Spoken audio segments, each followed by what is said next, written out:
Hi friends, अस्सलाम वालेकुम। आप सबका वेलकम करता हूं, खैर मकदम करता हूं आपके पसंदीदा यूट्यूब चैनल नॉलेज मंच में। और मैं हूं आपका दोस्त MK Shabbir. CTET Urdu materials की अगर बात की जाए तो हमेशा मेरी कोशिश रहती है कि नॉलेज मंच की लाइब्रेरी को मज़ीद बढ़ाता रहूं। और अल्हम्दुलिल्लाह आज भी किसी एक चैनल की अगर बात की जाए तो किसी एक चैनल पर सीटेट उर्दू के मटेरियल्स के मामले में ये अव्वल नंबर पर है। और इसमें आप सबका बहुत ही अहम किरदार है कि आप लोगों ने इस मंच को अपनी कीमती मोहब्बतों से नवाजा है। आप सबका शुक्रिया अदा करना चाहूँगा। और आइए चलते हैं टॉपिक पर। आज का हमारा टॉपिक है ज़ुबान और उनके मकासद। तो सबसे पहले ज़ुबान क्या चीज़ है? इंसान एक समाजी मखलूक है और ये समाज के बिना नहीं रह सकता है।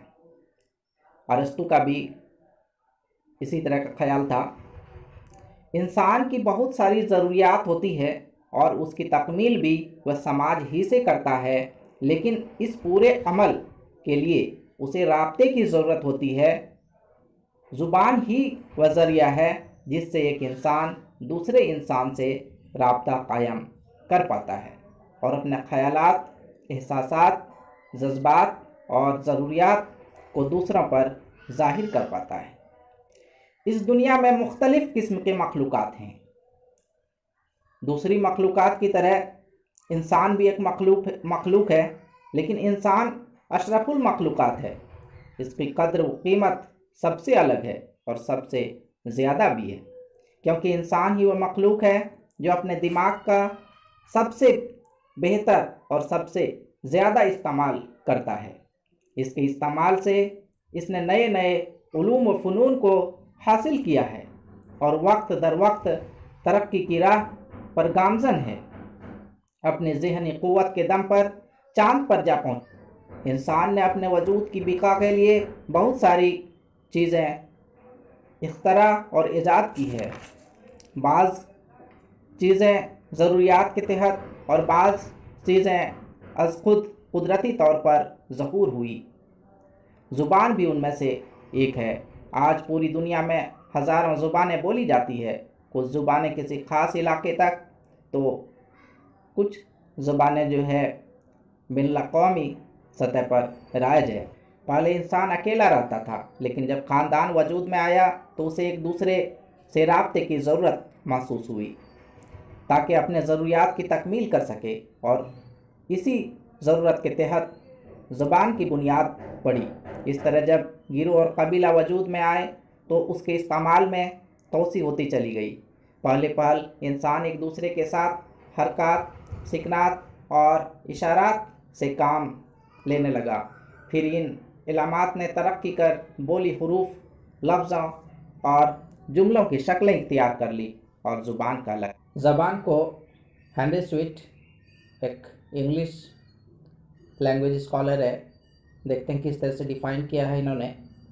Language is the expression of ideas by means of speech, sound combined into sentences, this combination answering to that of ideas into thoughts.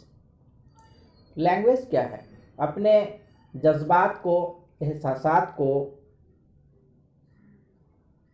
जाहिर करना, बोलकर जाहिर करना, in the form of sentence, sentence के फॉर्म में, जुमलों के फॉर्म में, वाक्य के द्वारा अगर हम अपने जज्बात और एहसासात को जाहिर करते हैं तो हम जो भी सोचते हैं अपने दिमाग में, तो वो सोच की भी एक ज़ुबान होती है, एक लैंग्वेज होती है, और फिर उसी को हम बोलकर जाहिर करते हैं। तो फ्रेंड्स, आइए आगे देखते हैं ज़बान के मकासद। ज़बान के मकासद को हम मेनली 3 हिस्सों में बांट सकते हैं: इज़हार ख्याल का ज़रिया, मीडियम ऑफ थाट्स, राब्ता, कम्युनिकेशन, और तहज़ीब व तमद्दुन की तरसील, transmission of culture and civilization. सबसे पहला है इज़हार ख्याल का ज़रिया। इंसान के अंदर कई तरह के ख़यालात और एहसासात पैदा होते रहते हैं, कई तरह के आइडियाज़ बनते रहते हैं। इन सब की तरसील के लिए ज़बान का होना ज़रूरी है। तरसील मतलब दूसरे तक पहुंचाना, तो इसके लिए ज़बान का होना ज़रूरी है। ज़बान के ज़रिए ही इंसान अपने ख़यालात को दूसरों तक पहुंचाता है। इंसान की रोज़मर्रा की बहुत सारी ज़रूरतें भी होती है, जिसे पूरा करने के लिए उसे मुआशरे के दूसरे अफराद को ज़ाहिर करना होता है। ज़बान के ज़रिए ही हम अपने दिल के कैफियत और जज्बात का इजहार कर पाते हैं। इंसान एक ऐसा मखलूक है जिसे सोचने समझने की क़ुव्वत जो है सबसे ज़्यादा हासिल है, और इसी वजह से उसके अंदर कई तरह के नफ्सियाती कैफियत भी पैदा होती रहती है। जितनी तरह की कैफियतें इंसान के अंदर पैदा होती है, किसी दिगर मखलूक के अंदर नहीं, क्योंकि इंसान का दिमाग सबसे ज़्यादा तेज़ चलता है और सबसे ज़्यादा दिमाग वाला मखलूक माना जाता है। कई तरह के ख्याल उनके अंदर पैदा होते रहते हैं। इन सब की तरसील के लिए, और इन ख्याल को इंसान चाहता है कि हम दूसरे तक पहुंचाएं, ताकि वो हमारे ख्यालात से आगाह हो सके, रूबरू हो सके। तो ज़रूरी है कि इन ख्यालात को पहुंचाने के लिए मीन्स चाहिए, माध्यम चाहिए, ज़रिया चाहिए।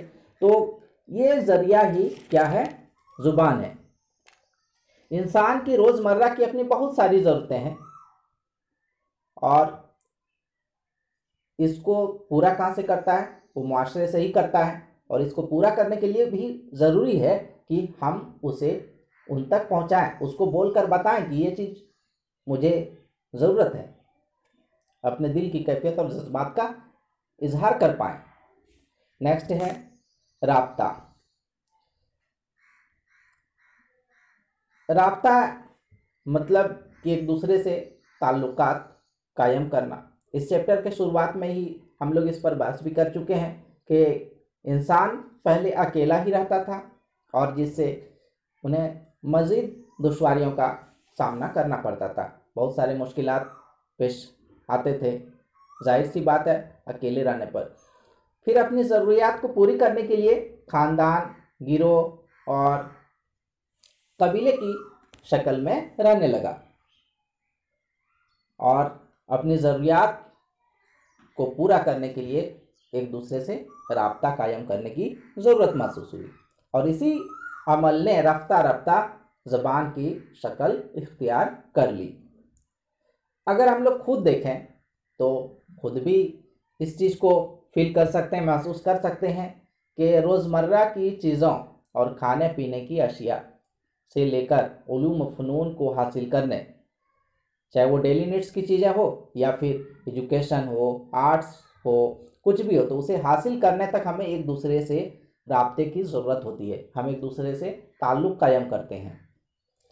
इस तरह जो है, चाहे वो एक माशरे के अंदर हो, एक ख़ानदान के अंदर हो, या फिर एक मुल्क की सतह पर हो, या फिर बिन-अक़वामी इंटरनेशनल लेवल पर हो, तो यहाँ भी ताल्लुकात पैदा करने के लिए ज़बान की ही ज़रूरत होती है।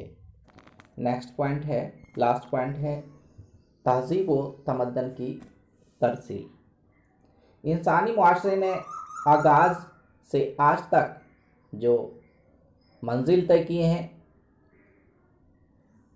जो रास्ता तय की है, जो तरक्की की है, और ख़ुद को और अपने मुआशरे और तहज़ीब को कई दौर से गुज़रते देखा है, कई कामयाबियाँ भी हासिल की है, कई तरह के मुश्किलात भी सामने आए हैं, और इन मुश्किलात में से अभी जो चल रहा है कोरोना वायरस, ये भी इंसानी मुआशरे पर एक आफत है, मुश्किल की घड़ी है। इन सब की एक तारीख है, इन सब की 2 वर्ल्ड वार भी हुए हैं, तो इन सब की एक तारीख है। इन्होंने किस तरह से दुनिया को बदला, किस तरह से तहज़ीब तमद्दुन पर इसका असर पड़ा, और इन सारे हालात का लैंग्वेज पर भी, अलग अलग सिविलाइजेशन, अलग अलग तहजीब, अलग अलग मज़ाहिब, इनका भी लैंग्वेज पर असर पड़ा। इन्होंने भी लैंग्वेज के डिक्शनरी को और भी रिच किया, उसे और भी बढ़ाया। इन सब की एक तारीख है और इस तारीख का पता हमें बिल्कुल नहीं मिल पाता अगर ज़बान की पैदाइश नहीं होती, क्योंकि हम ज़बान के ज़रिए ही इन सारी चीज़ों से आगाह हो पाते हैं। ज़बान ही तरसील का वो ज़रिया है जो तारीख से हमें आगाह कराती है, हमारी वाक़फ़ियत माजी से कराती है, माजी के तहज़ीब व तमद्दुन से कराती है, और कौमों की तारीख, तहज़ीब व तमद्दुन और उनके किरदार और जज्बात की सही तस्वीर हमको मिल पाती है इसके ज़रिए। ज़बान की तारीख को हम इंसानी मुआशरे की तारीख से अलग करके नहीं देख सकते हैं। तहज़ीब व तमद्दुन की तरक्की के साथ साथ ज़बान की पैदाइश और उनकी तरक्की के तार जुड़े हुए हैं। ज़बान की पैदाइश और उसका इर्तका समाज की पैदाइश और उनके इर्तके के साथ होता रहा है। अगर हम तहज़ीब और तमद्दुन और ज़बान की तारीख को अलग अलग करके देखें तो मुमकिन नहीं है। जब इंसानी मुआशरा तरक्की के राह पर गामज़न होता है तो ख़ानदान, गिरोह और कबीले वजूद में आई, यहाँ तक कि ये दुनिया के अलग अलग सिमतों में, अलग अलग हिस्सों में फैल गई, अलग अलग एरियाज में गए, और ज़बान को भी अलग अलग माहौल में तरक्की करने का मौका फराहम हुआ। चूँकि ज़बान पर तहज़ीब व तमद्दुन के साथ तारीख़ और जुग्राफिया और तबी माहौल का भी गहरा असर पड़ता है, इसलिए मुख्तलिफ़ किस्म के जो है ज़बानें इस दुनिया में वजूद में आई। ज़बान ही वो ज़रिया है जिसके ज़रिए अदब, सकाफ़त और इल्म व फ़न एक नस्ल से दूसरे नस्ल तक मुंतकिल होता है। चुनांचा ज़बान तहज़ीब व तमद्दुन की तरसील का सबसे बड़ा ज़रिया है। तो फ्रेंड्स, ये टॉपिक आपको कैसा लगा कमेंट्स बॉक्स में ज़रूर बताएं। इंशाअल्लाह ताला नेक्स्ट वीडियो के साथ फिर हाज़िर से खिदमत रहता हूँ। अगर वीडियो पसंद आए तो लाइक ज़रूर करें, नए हैं चैनल पर तो सब्सक्राइब ज़रूर करें। सी यू अगेन इंशाअल्लाह। अल्लाह हाफ़िज़।